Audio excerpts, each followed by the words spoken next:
Muito obrigado, deputado Hélio. Senhora presidente, senhora ministra Nelly Franco, bem-vinda à Casa do Povo, bem-vinda à Comissão de Direitos Humanos. Eu ouvi atentamente as perguntas feitas pelo deputado Kim Kataguiri e também do deputado Hélio Lopes, e também ouvi as respostas que Vossa Excelência deu, e boa parte das respostas que Vossa Excelência deu, acredito que aqueceu a dúvida daqueles que aqui estavam e entendo por superados. Eu tenho algumas outras perguntas para fazer a Vossa Excelência e queria saber se Vossa Excelência poderia me responder. O Ministério que Vossa Excelência preside, ele recebe também denúncias ou é só o Ministério dos Direitos Humanos? Caso o Ministério de Vossa Excelência receba denúncias, eu queria aqui fazer uma. O deputado Hélio Lopes, na última sessão, foi chamado aqui de capitão do mato e não houve quem o defendesse. Digo, alguém que tenha peso, né, como, por exemplo, a presidente da Comissão de Direitos Humanos. Falo isso porque eu achei que o assunto estava encerrado, mas hoje eu vi que Vossa Excelência, a presidente, começou aqui fazendo uma defesa da querida Benedita da Silva, que é minha irmã em Cristo, da mesma igreja que eu pertenço. E a pergunta que fica é, existem negros e negros ou todos os negros têm que ser protegidos? Benedita da Silva é uma negra de esquerda. Hélio Lopes é um negro de direita.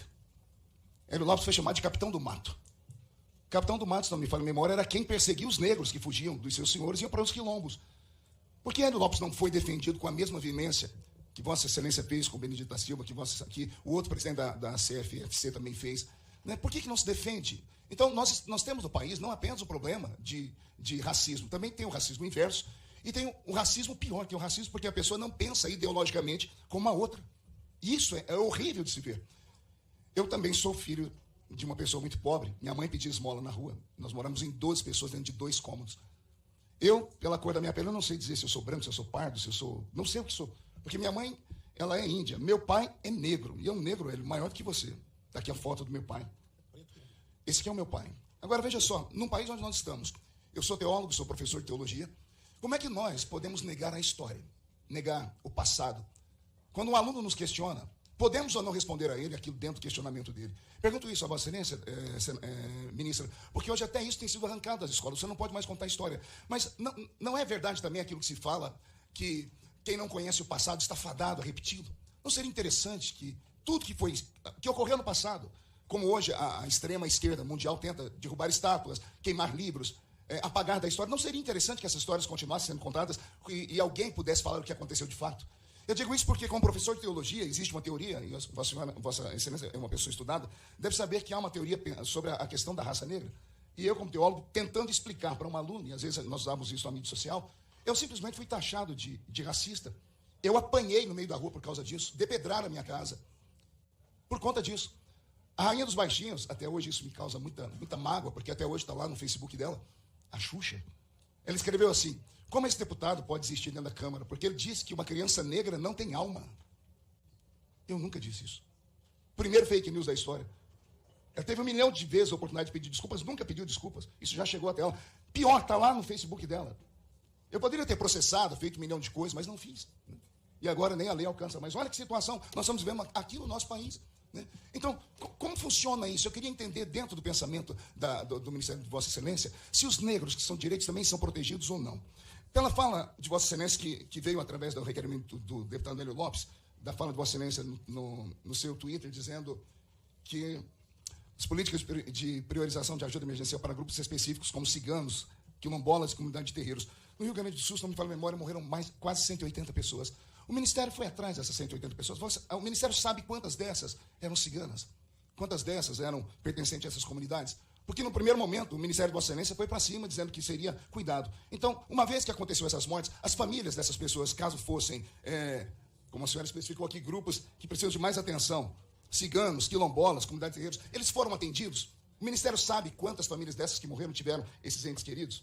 Ainda sobre a questão das passagens, eu fiz um levantamento aqui. Em 2023, o Ministério de Vossa Excelência gastou aí cerca de 7 milhões de reais. E foi esse pedido do deputado Kim Kataguiri. Em 2024, até agora, no meio do ano, foram apenas 1,5 milhão de reais. Comparado ao ano passado, é muito pouco. A pergunta que eu faço é, não houveram tantas viagens? Ou o Ministério se sentiu constrangido porque a imprensa denunciou que houve muitos gastos? Ou se daqui ainda ao final do ano ainda tem muitas viagens esperando? Isso aqui é só uma pergunta para que Vossa Excelência possa me responder. Outra coisa. Eu fiz um levantamento aqui de 2024 e 2023, 400 mil reais foram gastos com passagens que não foram utilizadas, viagens que foram canceladas. E eu me assustei, porque uma dessas viagens, eu só pude ter acesso a uma aqui, que eu bati o olho no portal de transparência, feita por uma assessora de Vossa Excelência, deixa eu procurar ela aqui, se eu encontro. Ah, Jesus. Aqui.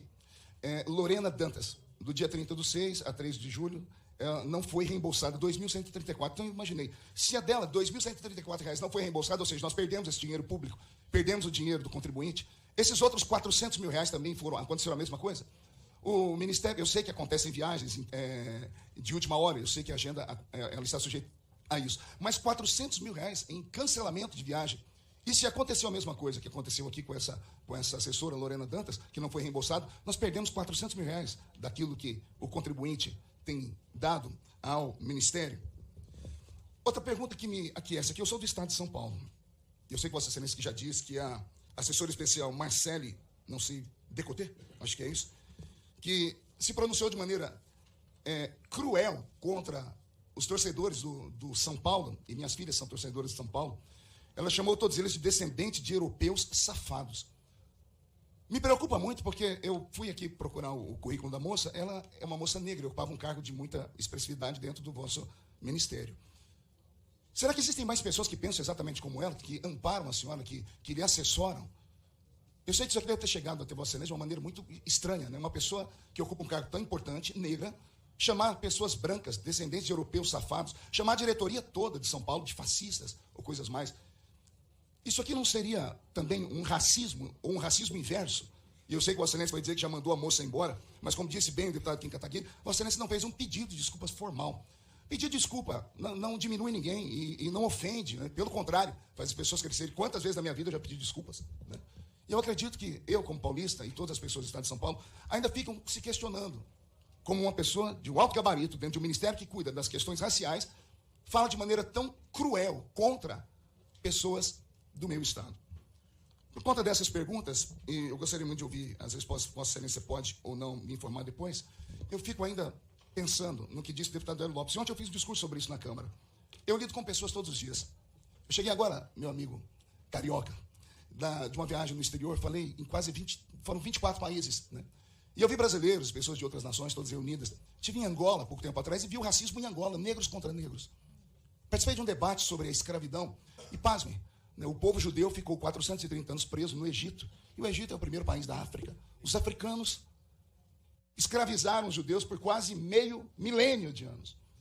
E aí, de repente, no século XXI, nós estamos vivendo esse tumulto, uma nação dividida. Como já disse o Hélio, brancos contra negros, índios contra roceiros, pobres contra ricos, héteros contra, não sei, né, homo. E nós estamos vivendo um caos social. A promoção do vosso ministério não traz mais isso. Quando uma pessoa do seu ministério faz as declarações que fez, e o Ministério de Vossa Excelência não pede sequer desculpas, só isso, é só essa palavra, desculpas pelo ocorrido dentro de um ministério que não deveria ter esse tipo de atuação.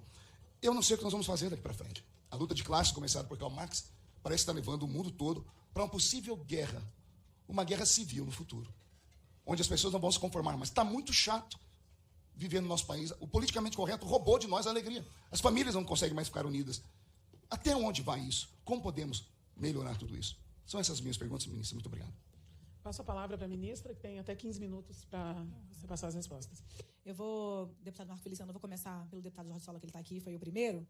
Primeiro, agradecer as suas palavras, agradecer a parceria e dizer da importância também de ter o senhor aqui, né, nessa construção coletiva, e repetir que eu sou essa pessoa que acredita muito nas lutas coletivas, e o senhor faz isso conosco perfeitamente, assim como presidente. E aí, o senhor trouxe alguns pontos importantes, eu queria trazer alguns... o senhor trouxe dados incríveis e importantes, mas eu queria só acrescentar também e me somar ao senhor. Quando a gente traz a pauta da educação, né, deputado Marco Feliciano, eu entendo quando o senhor traz, né, a miscigenação do nosso país e traz pautas também que a gente, sim, enquanto professores, deputados, deputadas, ministros, a gente precisa debater.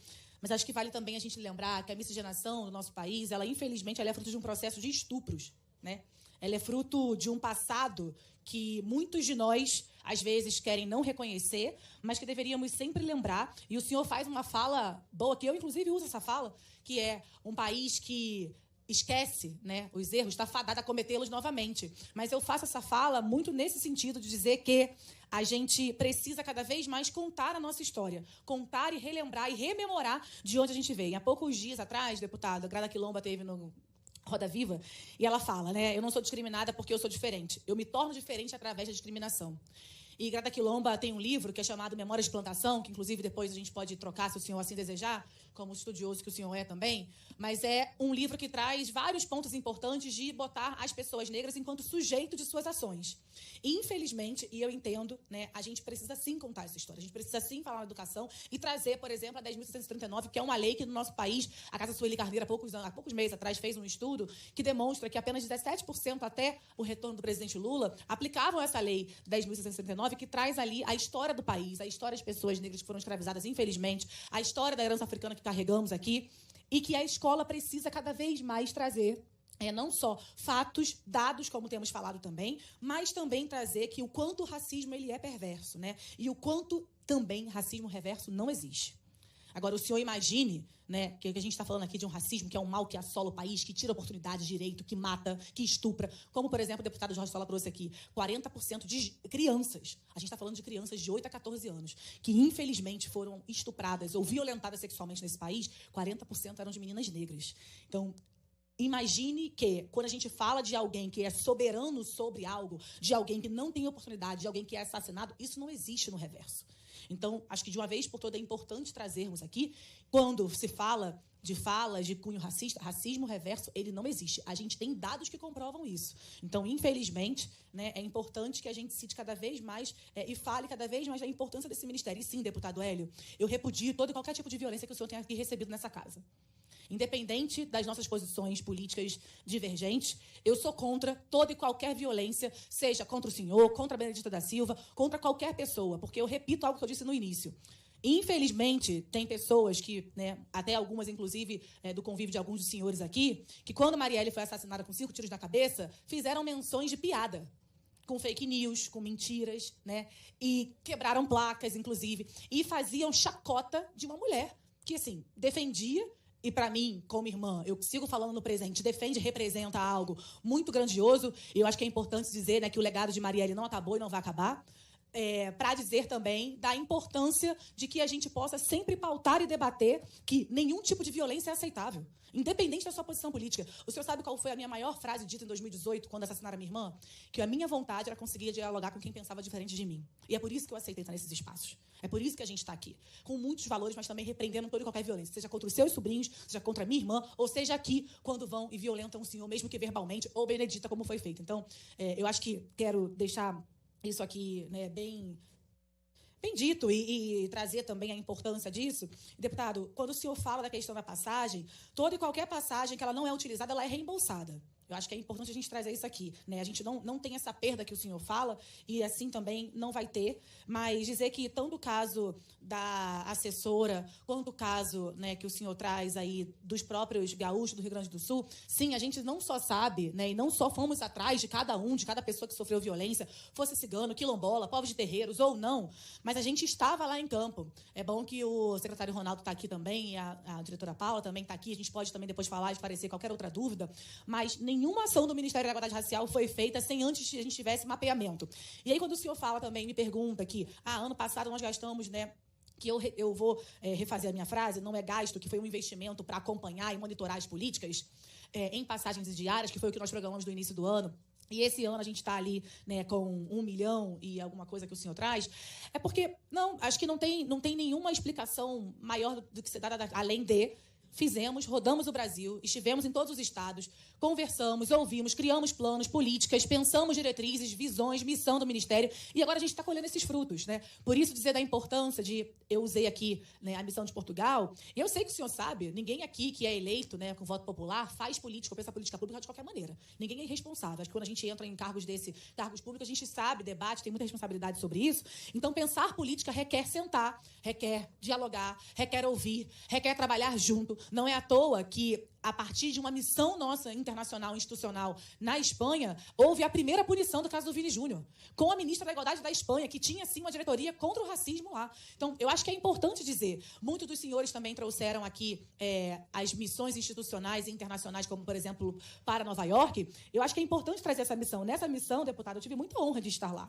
Não só representando o presidente Lula, mas também representando o governo federal como um todo, no qual também me orgulho muito de fazer parte, que foi a primeira vez que o Ministério da Igualdade Racial foi representado no Fórum Afrodescendente de Nova York, dentro da ONU. O lugar esse onde a gente pensa a década afrodescendente, onde a gente debate ODS, debate reparação, debate direito à terra, educação. Então, eu fui, sim, com muito orgulho, mas para dizer que, além de tudo que a gente já traz de bagagem, porque assim também como o senhor é professor, o senhor sabe, assim tanto quanto eu, muitas das vezes eu estudo linguística aplicada, né? Meu doutorado é em linguística aplicada. Muitas das vezes a gente sabe que qualquer palavra que chegue, chega junto à nossa experiência de vida, né? Chega junto você contar e entender de onde você vem. Por que eu estou dizendo isso? Na linguística aplicada, a gente estuda a análise do discurso, mas, além disso, a gente estuda cada fala que é feita, um papel social por trás. Então, quando eu, enquanto ministra de Estado do governo Lula, aceito estar em qualquer que seja a missão internacional, né, para debater, trazer e dar cada vez mais visibilidade à nossa pauta, eu aceito com responsabilidade, sabendo de onde eu vim, mas também sabendo onde eu quero chegar. Além de todo, dessa retomada da democracia, que a gente tem falado muito, de uma campanha de 2022, eu não chego somente, né, aqui enquanto ministra, eu chego trazendo também o que eu acredito, assim como o deputado Hélio. E eu adorei que o deputado Tadeu traz aqui um paralelo entre nós para comprovar, sim, que as questões raciais, elas são também sociais. Porque a gente ainda segue na base da pirâmide. Enfim, por isso a importância do Ministério ser recriado, por isso, bem-vinda, deputada Thalíria, uma honra. Por isso a importância de estarmos cada vez mais debatendo, pensando conjuntamente toda e qualquer ação feita para que a gente deixe esse país em estado de melhoria, de vida digna, né, para todas as pessoas. Eu acho que o papel do MIR é justamente manter esse compromisso de equidade, né, garantir que a população negra ela seja contemplada em toda e qualquer política. A gente não está falando de política de mérito, a gente está falando de política de equidade, políticas que, de fato, precisam ser cumpridas. A gente tem estudo, a gente tem dados, como muito bem é falado, né? A gente tem trabalhado incansavelmente sobre, né, trabalho escravo, né, pensar esse assédio, como muito bem o deputado traz, na diminuição de violência contra crianças negras, né, e pardas, pretas e pardas desse país. Então, é importante dizer, sim, que esse governo ele vai cuidar e seguirá cuidando de toda e qualquer pessoa. E, sim, a gente funciona, deputado Hélio, já que o senhor também é atleta, aproveitar que o senhor está aqui ainda, né? Como um time. E eu acho que cada um tem o seu papel, né? Cada um joga no seu lugar ali. Então, eu, como jogadora de vôlei, que sou desde 8 anos de idade, enfim, joguei várias posições, mas entendia que a minha posição era importante, assim também como a deputada Thalíria que jogou vôlei, para outras pessoas. Então, esse governo trabalha assim como um time. E no esporte, a gente aprende isso. A gente aprende a trabalhar e a jogar coletivamente. E é assim que eu farei até o final, deputado Marco. Uma honra de responder. Assim, me perdoa. A gente tem uma ouvidoria do Ministério, sim.